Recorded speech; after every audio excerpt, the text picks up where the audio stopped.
Een goeie. Hey, goeiedag. Ben jou aan? Harken. Oh! De boel een beetje aan het opschonen. Dat moet ook af en toe gebeuren, hè? Ja, want wat is dit? Wat we hier aan het doen zijn. Ja, dat is een bamboekwekerij. Oké. Ja.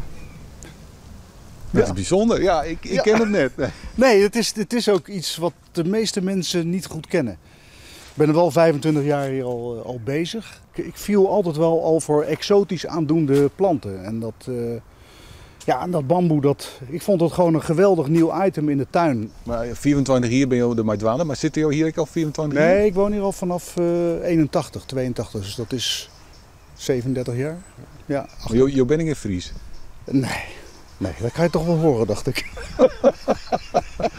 Ja, maar kom je hoe waar dan? Ik kom uit Voorburg bij Den Haag. Toen ik 28 was, toen hebben we hier een boerderijtje gekocht. Omdat er toen een economische crisis was. En toen was er geen cent te verdienen in de tuin. Ik had toen destijds een hoveniersbedrijfje. Geen cent te verdienen en ik denk nou dan gaan we maar een oud boerderijtje kopen. En het was helemaal hartstikke goedkoop. En lekker leven van het land. Dus met een oude eend en een boek onder ons arm hoe je een moestuin moest doen. En nou ja, zo is het gekomen. Ik denk dat je toen wel een filmpje had kunnen maken van ik vertrek. Want een heleboel vrienden van mij verklaarden me voor gek om naar dat Friesland toe te gaan.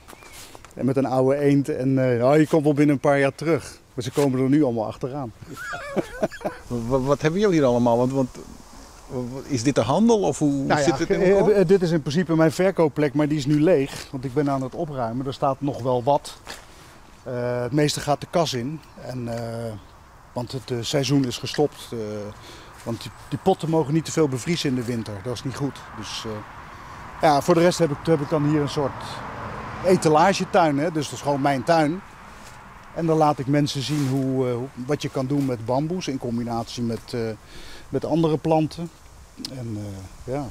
Dus in de kas hebben we al hierin? Ja, er is een kas. We kunnen wel even kijken. Okay. Ja. Nou, kijk, dit zijn natuurlijk al wat leukere bamboes. Hè? Dit is echt bamboe. Ja. Hier kan je van bouwen. Dit is dus echt heel sterk spul. Ja.